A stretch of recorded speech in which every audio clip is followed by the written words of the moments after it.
Random House Audio presents Star Wars: The Last Command by Timothy Zahn. Read for you by Marc Thompson.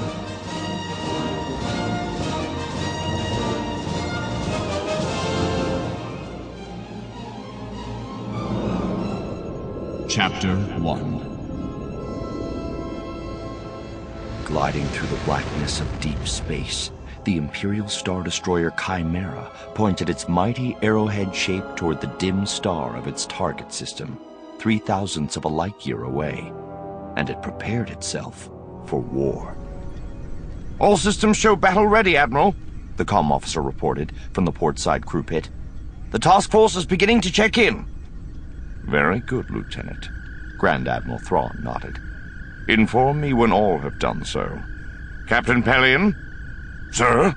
Pelion said, searching his superior's face for the stress the Grand Admiral must be feeling. The stress he himself was certainly feeling. This was not just another tactical strike against the rebellion, after all. Not a minor shipping raid, or even a complex but straightforward hit and fade against some insignificant planetary base. After nearly a month of frenzied preparations, Thrawn's master campaign for the Empire's final victory was about to be launched. But if the Grand Admiral was feeling any tension, he was keeping it to himself. Begin the countdown, he told Pelion, his voice as calm as if he were ordering dinner. Yes, sir, Pelion said, turning back to the group of one-quarter-size holographic figures standing before him in the Chimera's aft bridge hologram pod. Gentlemen, launch marks. Bellicose, 3 minutes. Acknowledge, Chimera.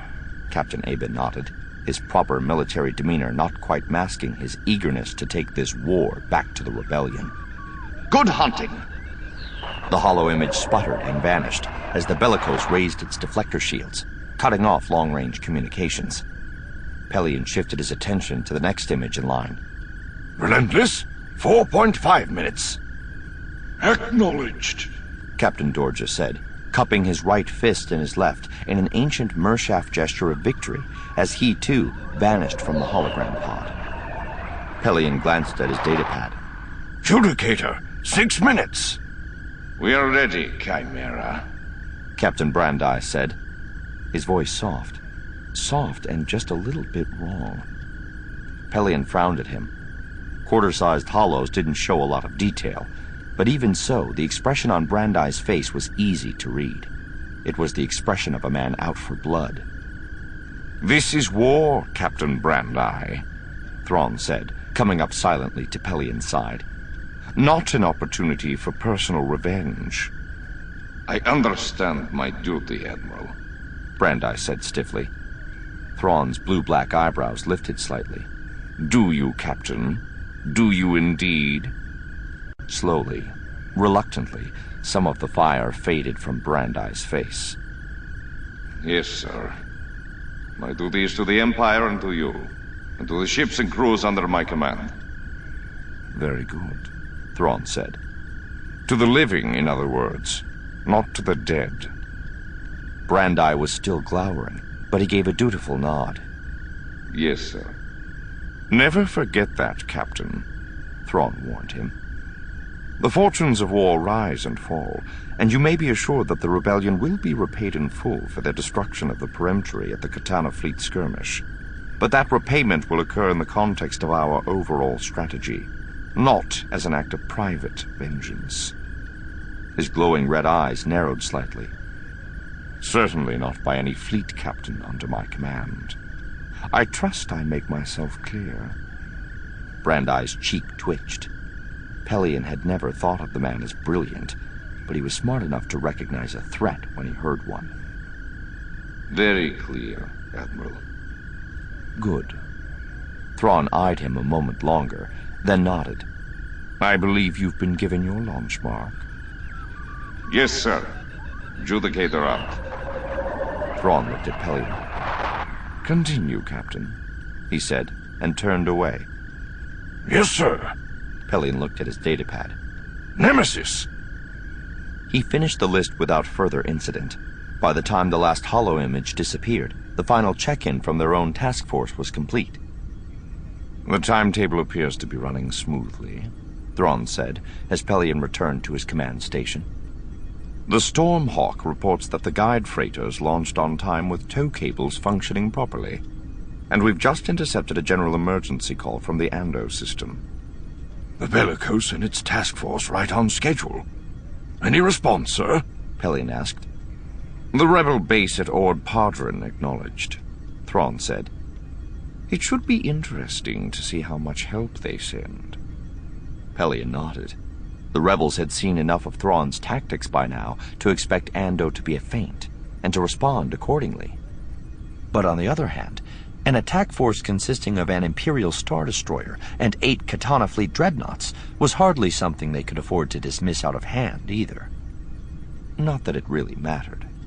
They would send a few ships to Ando to fight the Bellicose, and a few more to Filva to fight the Judicator, and a few more to Crondre to fight the Nemesis, and so on and so on.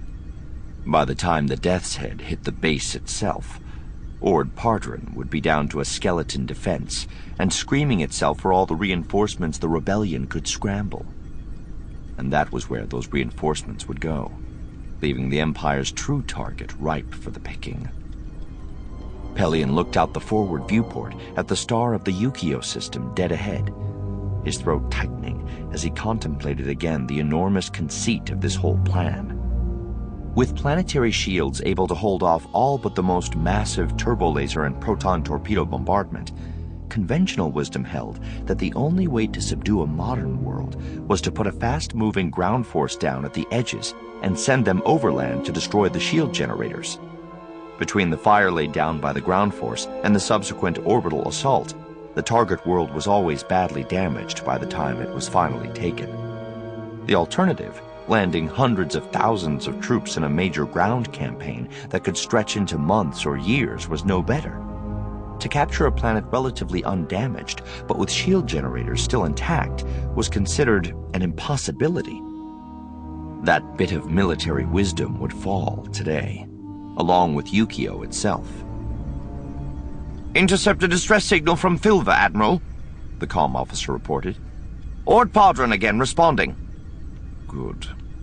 Thrawn consulted his chrono. 7 minutes, I think, and we'll be able to move. His lips compressed just noticeably. I suppose we'd better confirm that our exalted Jedi Master is ready to do his part. Pelion hid a grimace.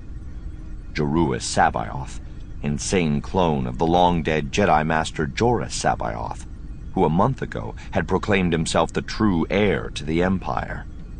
He didn't like talking to the man any more than Thrawn did, but he might as well volunteer. If he didn't, it would simply become an order. I'll go, sir, he said, standing up. Thank you, Captain, Thrawn said, as if Pelion would have had a choice. He felt the mental summons the moment he stepped beyond the force protection of the Islamari scattered about the bridge on their nutrient frames. Master Sabaoth clearly was impatient for the operation to begin. Preparing himself as best he could, fighting against Sabaoth's casual mental pressure to hurry, Pelion made his way down to Thrawn's command room. The chamber was brightly lit, in marked contrast to the subdued lighting the Grand Admiral usually preferred. Captain Pelion! Sabaoth called, beckoning to him from the double display ring in the center of the room. Come in. I've been waiting for you. The rest of the operation has taken my full attention, Pelion told him stiffly, trying to hide his distaste for the man, knowing full well how futile such attempts were. Of course, Sabaoth smiled, a smile that showed more effectively than any words his amusement with Pelion's discomfort. No matter. I take it Grand Admiral Thrawn is finally ready. Almost, Pelion said. We want to clear out Ord Padron as much as possible before we move. Sabaoth snorted. You continue to assume the New Republic will dance to the Grand Admiral's tune. They will, Pelion said. Sample complete. Ready to continue?